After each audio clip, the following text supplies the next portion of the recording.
Hello बच्चों। आज शुरू करते हैं रिएजेंट केमिस्ट्री के बारे में। आज का जो लेक्चर है बेसिकली आज मैं कोई रिएजेंट पढ़ा नहीं रहा हूँ। आज मैं रिएजेंट क्या होते हैं और किस तरह के रिएजेंट हमारे पास हैं और रिएजेंट बेसिकली कैसे वर्क करता है, इनके कहाँ कहाँ पे एप्लीकेशन है, हम इनके बारे में बात करने वाले हैं। ठीक है। देखो, रिएजेंट केमिस्ट्री बहुत ही वाइड ऑर्गेनिक सिंथेसिस का एक बहुत ही मेजर पोर्शन कवर करता है। अगर पूरे ऑर्गेनिक केमिस्ट्री हम बात करें तो सबसे ज़्यादा जो कंफ्यूज करते हैं वो रिएजेंट्स ही होते हैं, क्योंकि एक ही रिएजेंट कई बार क्या होता है मल्टीपल वर्क परफॉर्म करने लगता है, जिसकी वजह से होता है कंफ्यूजन होता है क्या करेगा। बट अगर हम यहाँ पे ऑर्डर आपको बताएंगे, कई टाइप के रिएजेंट है, क्लासीफाई करना होता है। कोई रिएजेंट ऑक्सीडाइज करता है, कोई रिएजेंट रिड्यूस करता है, कोई सीसी बॉन्ड फॉर्मेशन करता है, किसी रिएजेंट की वजह से क्या होता है और रिडॉक्स रिएक्शंस भी होते हैं। तो अलग अलग टाइप के रिएजेंट का फंक्शनलिटी क्या होती है, अलग अलग होती है। कई सारे रिएजेंट बहुत ही स्टीरियो स्पेसिफिक होते हैं, कुछ बड़े स्टीरियो सेलेक्टिव होते हैं। इन सारे टर्मिनोलॉजी को मैं यहाँ पे यूज करके पहले आपको एक्सप्लेन करूंगा इन वर्ड का क्या मीनिंग है, एंड देन उसके बाद हम लोग नेक्स्ट क्लास में पढ़ेंगे पर्टिकुलर रिएजेंट्स के बारे में। ठीक है। तो रिएजेंट्स क्या होते हैं, आप देखो जैसे छोटे क्लास में अगर आप रहे होगे तो रिएजेंट जब आपको पढ़ाया गया होगा तो ये बताया गया कि रिएजेंट दो टाइप के होते हैं ना, इलेक्ट्रोफाइल और न्यूक्लियोफाइल बताए गए होंगे। ठीक है। आप छोटे क्लास में थे, आप 11-12 में थे, तो रिएजेंट में आपको एक इलेक्ट्रोफाइल होता है, दूसरा न्यूक्लियोफाइल होता है। बट यहाँ पे रिएजेंट का मीनिंग थोड़ा अलग हो जाएगा। ठीक है। यहाँ पे ऐसे केमिकल सबस्टेंसेस होते हैं, those chemical substances which bring either oxidation और रिडक्शन और redox reaction through which our particular functional group changes into another functional group. एक पर्टिकुलर फंक्शनल ग्रुप क्या होगा, किसी और फंक्शनल ग्रुप में वो बदल जाता है, आइदर बाय ऑक्सीडेशन और बाय रिडक्शन और बाय कपलिंग रिएक्शन और बाय रीअरेंजमेंट, और डिफरेंट डिफरेंट प्रोसीजर हो सकता है। सो वेराइटी ऑफ रिएजेंट्स हैं। ठीक है। जिनमें से आप पढ़ोगे, यहाँ पे हम लोग तीन टाइप के रिएजेंट पढ़ने वाले हैं। एक हम लोग पढ़ेंगे ऑक्सीडाइजिंग रिएजेंट्स, ऑक्सीडाइजिंग रिएजेंट्स जिनके बारे में बहुत डिटेल पढ़ोगे, कौन कौन से रिएजेंट्स हैं जो ऑक्सीडेशन का काम करते हैं। दूसरा आप पढ़ोगे रिड्यूसिंग एजेंट्स, बेसिकली ये दो बहुत ही कॉमन है, इन रिएजेंट का हम लोग काफ़ी यूज भी किए हैं। अगर आपसे 2 4 5 अभी पूछूंगा शायद आप बता नहीं पाओगे, कुछ लोग बता लोगे। और तीसरा है organo metallic reagent, organo metallic reagents. ठीक है। ये तीसरा क्लास है ऑर्गेनो मेटालिक रिएजेंट्स। सबके अपने अपने काम हैं, सब अपने अपने तरीके से बिहेव करते हैं, सबका अपना अपना प्रोसीजर ऑफ द रिएक्शन है, सब में सिलेक्टिविटी अलग अलग है। ऐसा नहीं है कि हर रिएजेंट सब पे रिएक्शन करता है, ऐसा भी नहीं है। कुछ रिएक्शन कहीं अटैक करते हैं, कुछ कहीं अटैक करते हैं। तो आप देखोगे इसमें भी आपको सेलेक्टिविटी मिलेगी। ठीक है। रिएजेंट में जैसे रिड्यूसिंग एजेंट है, तो ऐसा नहीं है कि हर रिएजेंट हर किसी को रिड्यूस करता फिरेगा, ऐसा भी नहीं है। वहां पे वर्ड आता है सेलेक्टिविटी। तो सेलेक्टिविटी में आपको 4 वर्ड आज मैं सिखाने वाला हूं, उन 4 वर्ड्स के बारे में डिटेल में थोड़ा सीखेंगे। चारों वर्ड आप लोग अच्छे से समझोगे क्या होता है। तो ये आपके बेसिकली रिएजेंट तीन टाइप के ऑक्सीडाइजिंग रिएजेंट्स, ठीक है, जो क्या करते हैं ऑक्सीडाइज कर देते हैं। तो जो ऑक्सीडाइज करते हैं उनको क्या कहा जाता है, या तो ऑक्सीडाइजिंग एजेंट कैसे ऑक्सीडाइज करता होगा, या तो एडिशन ऑफ ऑक्सीजन करता होगा, या तो रिमूवल ऑफ हाइड्रोजन करता होगा, यही तो करता होगा ना, तभी तो ऑक्सीडाइज होगा। रिडक्शन में क्या है, या तो ऑक्सीजन को रिमूव करता होगा या तो हाइड्रोजन को ऐड करता होगा। सबके अपने अपने मेथड है, 1 बाय 1 चलिए मैं आपको बताता हूं। सबसे पहले ऑक्सीडाइजिंग एजेंट्स क्या होते हैं, 2 4 5 के हम लोग नाम भी देखेंगे। ऑक्सीडाइजिंग एजेंट्स, जिसको जो पता हो बताना, ठीक है ना। ऐसा नहीं है कि आप पीएचडी करके आप नहीं आए हो, मैं करके आया हूं बट आप नहीं करके आए हो। आपको जो कुछ पता होगा उसके बारे में आराम से चिल्ला के बता सकते हो कि ये होता है। ठीक।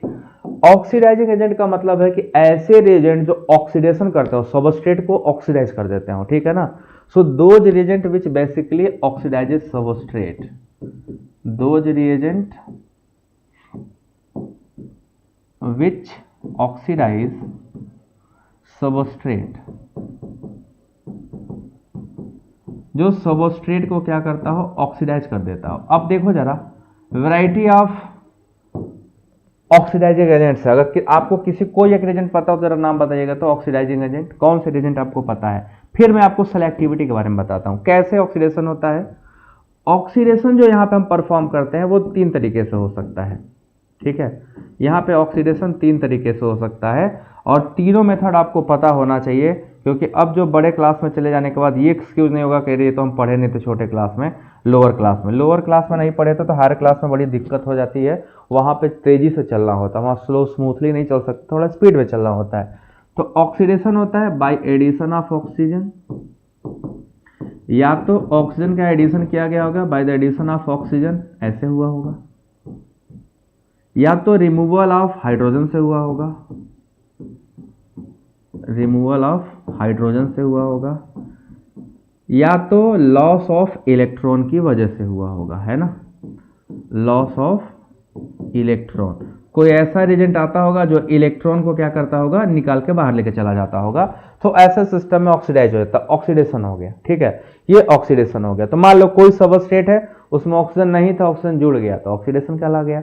कोई सबस्ट्रेट है, उसमें से हाइड्रोजन निकल गया, ऑक्सीडाइज कर दिया। अब जैसे आपके पास वैरायटी ऑफ एग्जांपल में लेके चलता हूं। सबसे पहले देखिए, अगर हमें एल्कीन का ऑक्सीडेशन करना हो तो आप लोग को याद है कौन कौन से एजेंट यूज कर सकते हैं। अगर हमें एल्कीन को ऑक्सीडाइज करना हो तो हम इसको क्या क्या बना सकते हैं। अपने पास बहुत सारे रिएजेंट है जो एल्कीन को ऑक्सीडाइज करते हैं। तो एल्कीन को ऑक्सीडाइज करने के लिए क्या कर लो, इसमें आप डाल दो KMnO4 यूज करे थे, याद है, KMnO4 डाइल्यूट और कोल्ड KMnO4 दोनों यूज होते हैं। इसको किस में चेंज कर देता है, डायोल में चेंज कर देता है। MCPBA मेटाक्लोरोपर बेंजोइक एसिड, इसको किस में कन्वर्ट कर देता है, अगर हमें एल्कीन लेते हैं तो एल्कीन डायोल में चेंज होता है। मैं प्रोडक्ट बताता चलता हूं, अभी कीमो सेलेक्टिविटी बताऊंगा।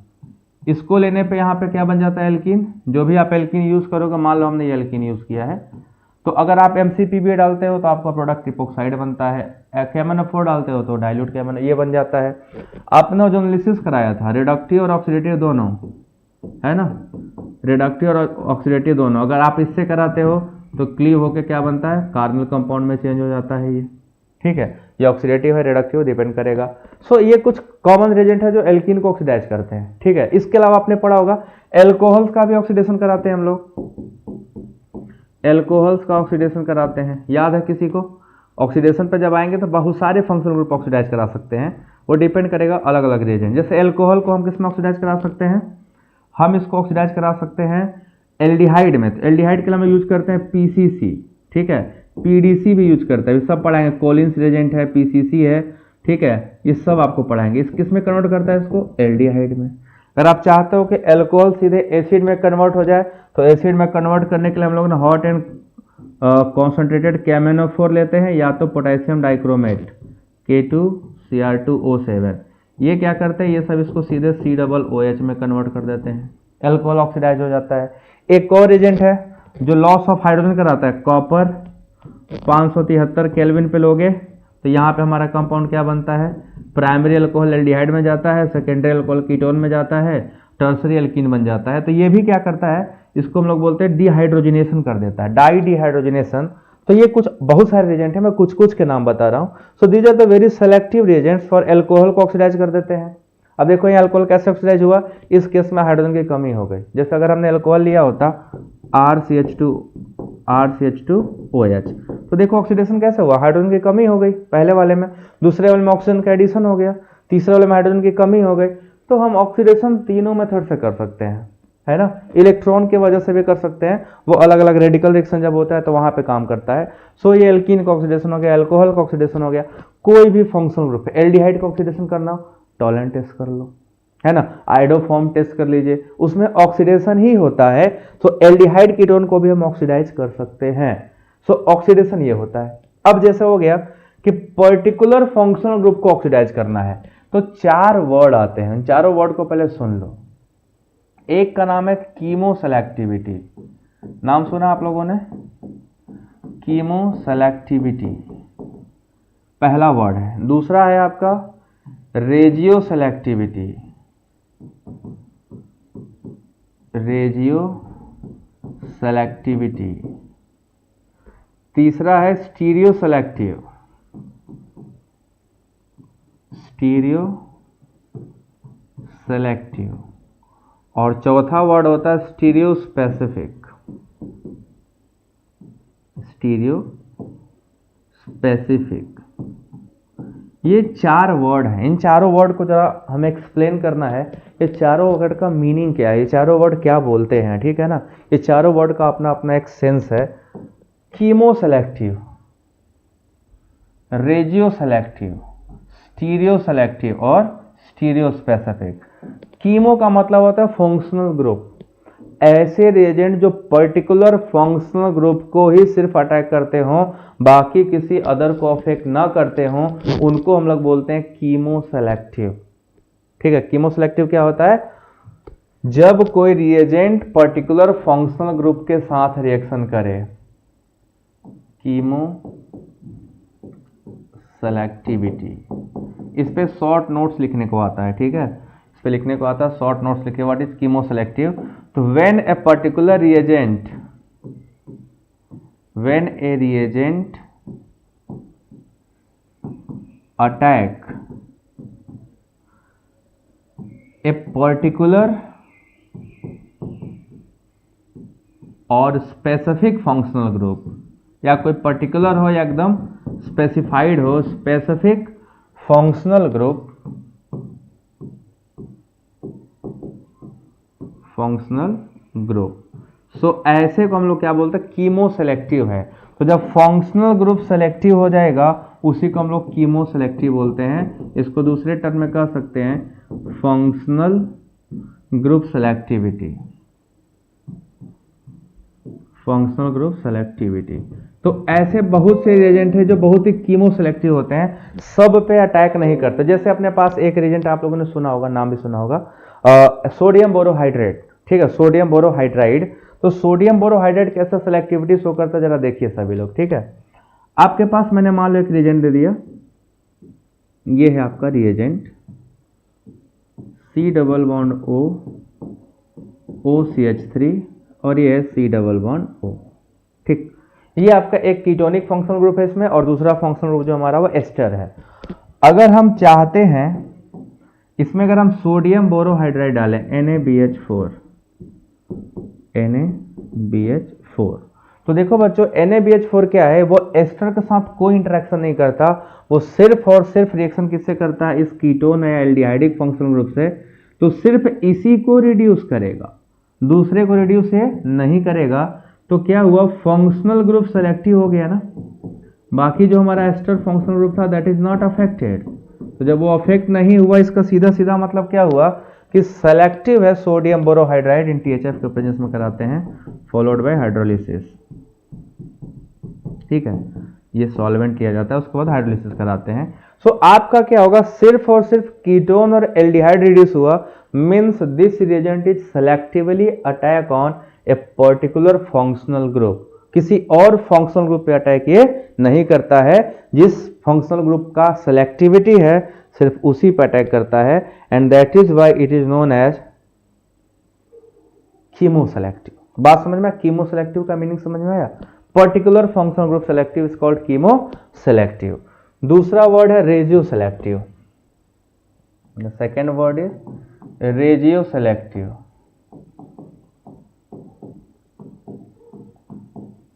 रेजियो सेलेक्टिविटी के भी कह सकते हैं इसको, हम लोग कहते हैं रेजियो सेलेक्टिविटी का मतलब पर्टिकुलर पोजीशन सेलेक्टिव, किस जगह पे अटैक करना, ये पोजीशन सेलेक्टिव होता है। ठीक है, so when a reagent attack on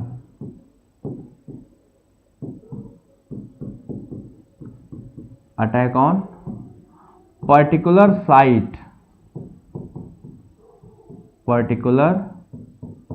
site, और पोजीशन ऑफ द सबस्ट्रेट,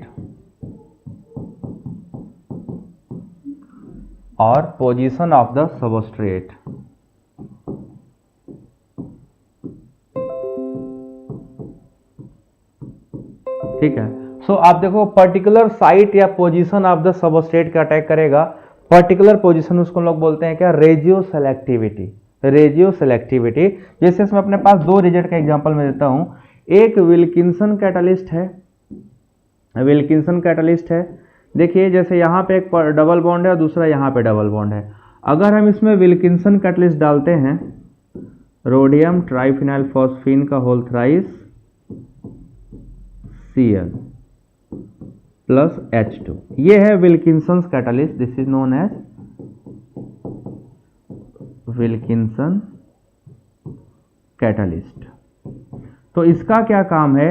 ये अटैक करता है लीस्ट हिंडर्ड डबल बॉन्ड को, रिड्यूस करता है। जो डबल बॉन्ड लेस हिंडर्ड है, सबसे कम हिंडर्ड है, ये जाके वहां पे अटैक करता है और उसको क्या करता है, रिड्यूस कर देता है। तो आपने देखा पोजीशन सेलेक्टिव है, जो सबसे लेस हिंडर्ड था वो डबल बॉन्ड रिड्यूस हुआ, बट जो मोर हिंडर्ड था वो डबल बॉन्ड रिड्यूस नहीं हुआ। That is why it is known as regio selective.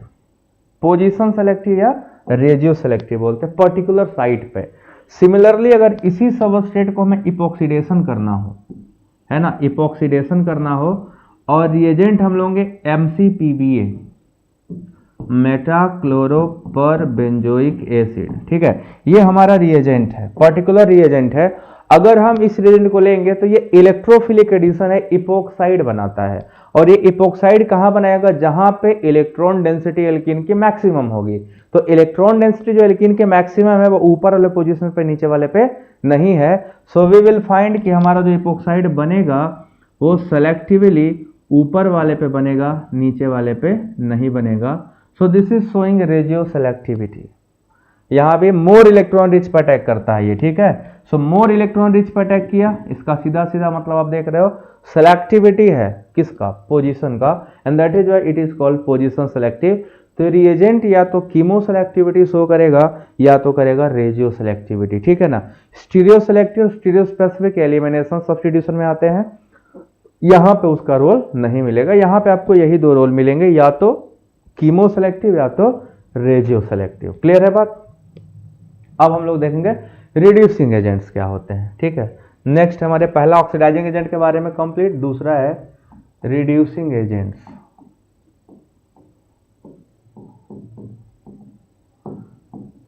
Reducing agents, variety of reducing agent है अपने पास, बहुत सारे, एक नहीं बहुत सारे, अनेकों रिड्यूसिंग एजेंट हैं, ठीक है। अभी दो का एग्जांपल दे दिया। रिड्यूसिंग एजेंट क्या होते हैं, ये बेसिकली रिड्यूस कर देते हैं, फंक्शनल ग्रुप को रिड्यूस करते हैं बाय एडिंग हाइड्रोजन या रिमूविंग हाइड्रोजन और एडिंग इलेक्ट्रॉन, ठीक है। इलेक्ट्रॉन ऐड करके या ऑक्सीजन ऐड करके या हाइड्रोजन को उड़ा के, कोई भी कर सकता है, ठीक है ना।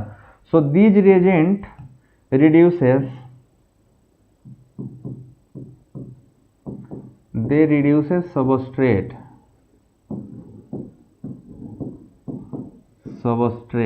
बाय, इनमें से कोई मेथड हो सकता है बाय। देखिए रिडक्शन करने जा रहे हैं हम लोग, रिडक्शन होने वाला है। रिडक्शन भी यहाँ पे 3 तरीके से होगा, है ना, जैसे ऑक्सीडेशन हुआ था वैसे रिडक्शन भी होता है, ये भी 3 तरीके से होगा। कौन कौन सा तरीका फॉलो करेगा, द फर्स्ट तरीका is by adding hydrogen, by adding hydrogen atom, hydrogen atom का एडिशन कर लीजिए। दूसरा हो सकता है by removing oxygen,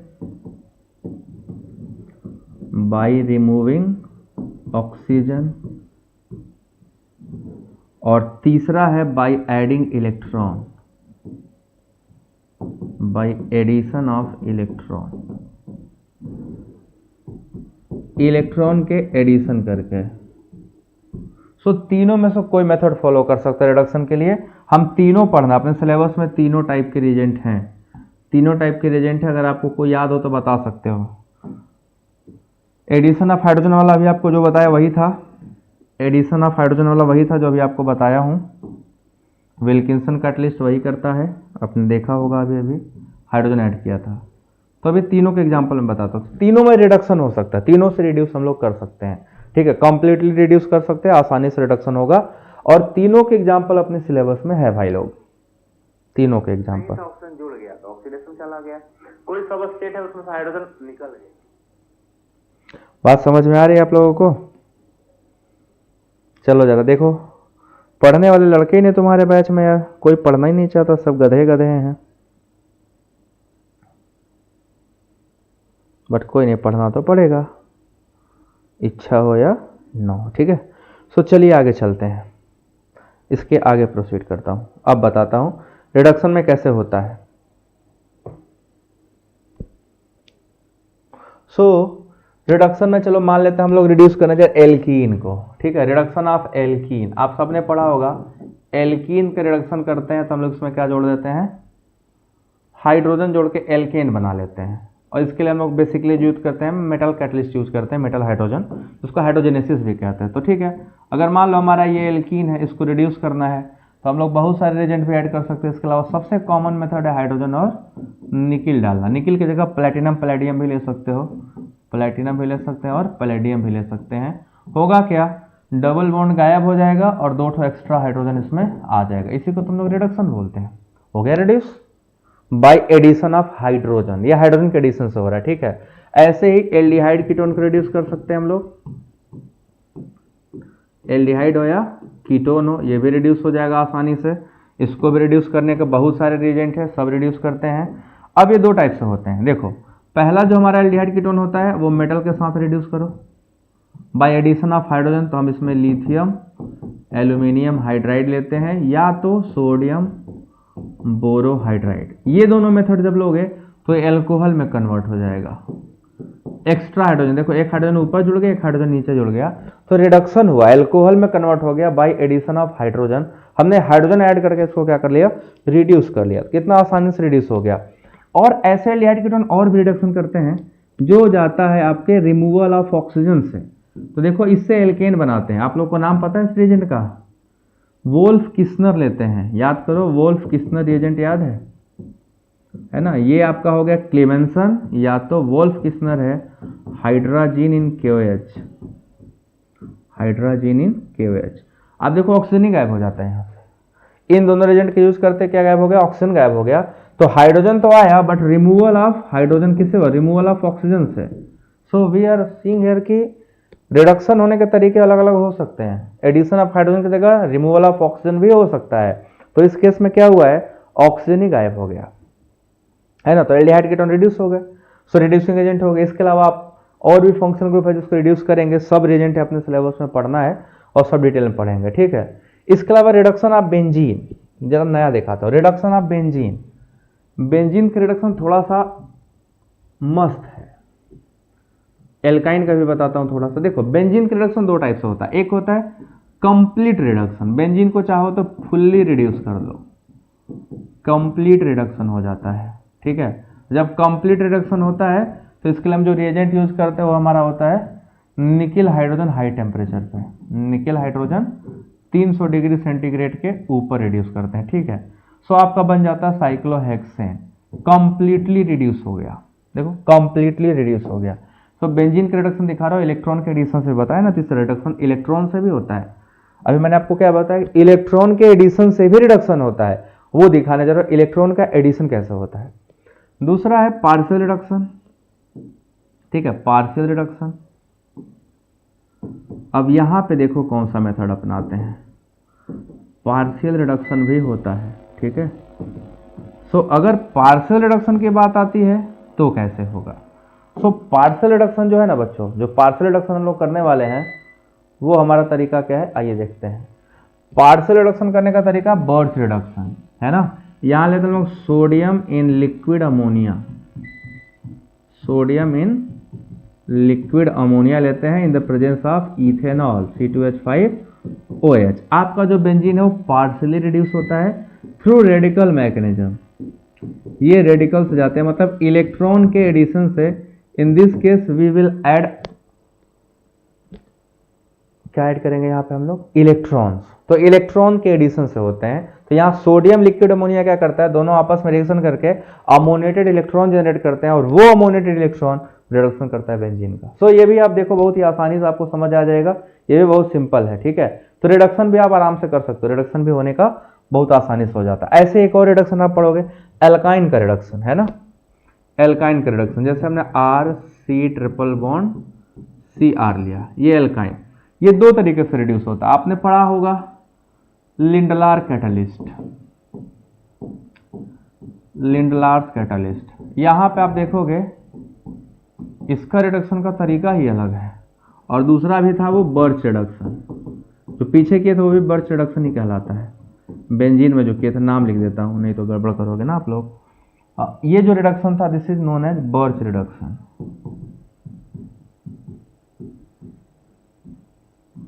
this is called as Birch reduction. ठीक है, यहां भी अगला बर्च रिडक्शन है। तो लिंडलार कैटलिस्ट में क्या होता है कि हमारा जो एल्काइन है वो सिस एल्कीन बदल जाता है। This is cis alkene. किसका यूज करते हैं हम लोग यहाँ पे? यहाँ यूज करते हैं हम लोग H2PD इन बेरियम सल्फेट। ये सब डिटेल में पढ़ाऊंगा। इन बेरियम सल्फेट तो सिस एल्कीन बनेगा। सेलेक्टिविटी देखो यहाँ पे क्या है, सिस एल्कीन। यहाँ पे डाई स्टीरियो सेलेक्टिव होते हैं, ठीक है। यहाँ पे दूसरा हम डालते हैं सोडियम इन लिक्विड अमोनिया, तो यहाँ पे बनता है ट्रांस एल्कीन। सो ये कंप्लीट रिडक्शन नहीं है, पार्शियल रिडक्शन है। कंप्लीट रिडक्शन में एल्केन बन जाता, बट एल्केन नहीं बना है। So here we are obtaining a new product that is trans alkene. Sorry वो H रहेगा, this is trans alkene. So ये भी बहुत इंटरेस्टिंग रिएजेंट है जहां पे हम देख रहे रिडक्शन हो रहा है। सो ये दोनों इलेक्ट्रॉन मेथड से जाते हैं। नीचे वाला इलेक्ट्रॉनिक मेथड से जाएगा, ऊपर वाला हाइड्रोजन ऐड करेगा। सो दोनों में आपको देखेंगे बेसिकली आपको डिफरेंसेस दिखाई दे रहे हैं दोनों में। सो this is the reduction methodology. हम रिडक्शन के थ्रू यहाँ पे कंपाउंड प्रिपेयर कर रहे हैं। रिडक्शन हो रहा है, प्रॉपर कंपाउंड रिड्यूस हो जा रहे हैं। सो ये था आपका दूसरे टाइप का रिएजेंट जिसको हम रिड्यूसिंग बोल रहे हैं। और तीसरा है organometallic reagent. Third one is organometallic reagent. Organometallic reagents, ये हमारा है थर्ड टाइप का रिएजेंट जो कि बहुत ही इंटरेस्टिंग, बहुत ही ज़्यादा स्पेशल है। ऑर्गेनोमेटालिक कंपाउंड सबसे पहले डिपेंड करता है ना, डेफिनेशन ही पूछा जाता है कि ऑर्गेनोमेटालिक कंपाउंड्स क्या होता है। हम किनको ऑर्गेनोमेटालिक कंपाउंड कहते हैं? क्या सारे कंपाउंड ऑर्गेनोमेटालिक हैं?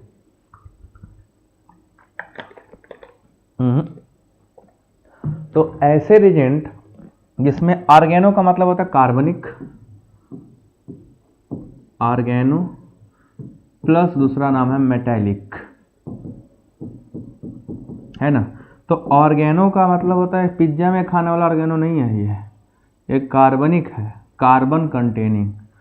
और मेटालिक का मतलब मेटल कंटेनिंग, ठीक है। Carbon containing part, carbon containing part, और ये दूसरा हो जाता है आपका metal containing part, metal containing. तो आप देखोगे एक है कार्बन कंटेनिंग, दूसरा है मेटल कंटेनिंग। सो ऐसे कंपाउंड जिसमें कार्बन मेटल डायरेक्ट जुड़े हों, when carbon atom directly linked with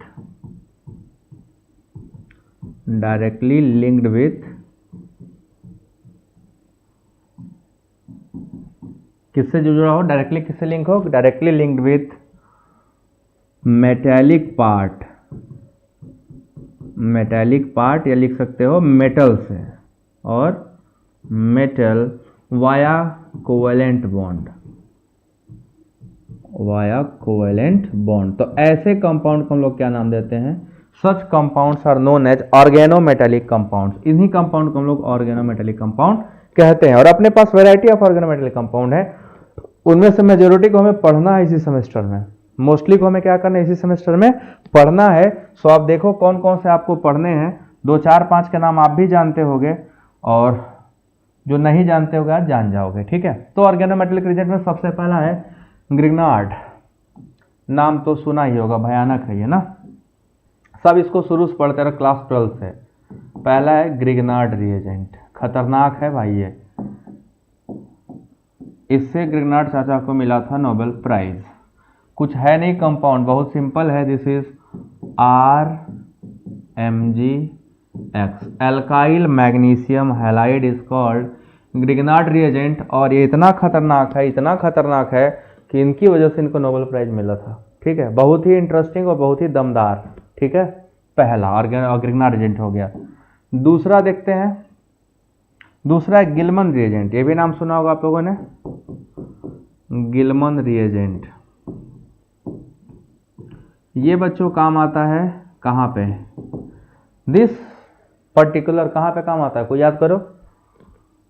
die alkyl copper lithium R2CuLi, कोरे हाउस सिंथेसिस जब करते थे तो आता था ये, ठीक है, गिलमन रिएजेंट। इसके अलावा है आपके पास और कोई रिएजेंट आपको याद आ रहा है? याद करिए, याद आना चाहिए।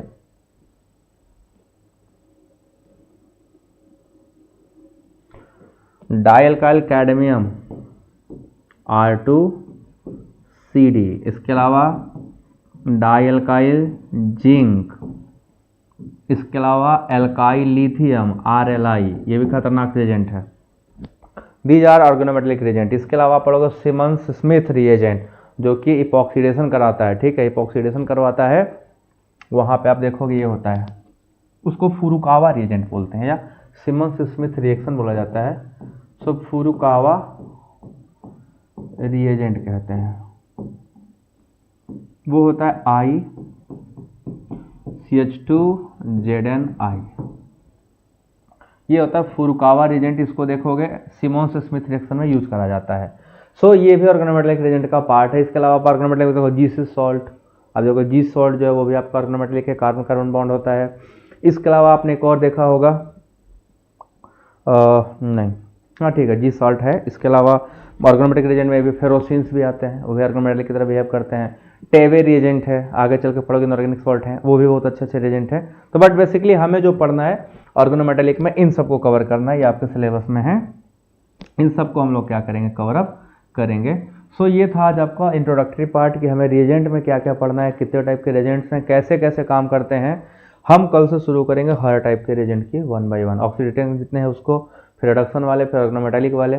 तो देखते हैं कहाँ चालू करूँगा, कल अगला लेक्चर लूँगा तो वहाँ मैं आपको इसके बारे में डिटेल में बताऊँगा। सो जो बच्चों नए हो प्लीज़ चैनल को सब्सक्राइब कर लो, एक बार जरूर शेयर कर देना अलग अलग कॉलेज के बच्चों को जो सेमेस्टर में 6 में जा रहे हैं, उनको ये काम आने वाला है। पिछला सेमेस्टर आप सबने देखा होगा, जिन्होंने पिछले सेमेस्टर में मेरा चैप्टर पढ़कर एल्केन एल्कीन एल्काइन गए होंगे, 3 ही तो पढ़ाया था मैं, आप सब देखे होंगे कि आपका 90% नंबर उसी से आ गया था। सिर्फ एल्केन एल्कीन और एल्काइन चैप्टर से 90% क्वेश्चन आपके फंसे थे। आप जाकर चैनल पे पूरे लेक्चर पढ़े हैं और अपना पेपर उठा के देख लियो। अगर ना मैथ सर कर रहा हो पूरा तो मेरे को बताना, और फिर दोबारा ये गलती मत करना, शुरू से पढ़ना ताकि अगली बार फिर बढ़िया नंबर लेके आओ, ठीक है। तो आज की सभा यहीं तक। Thank you so much, tata bye bye.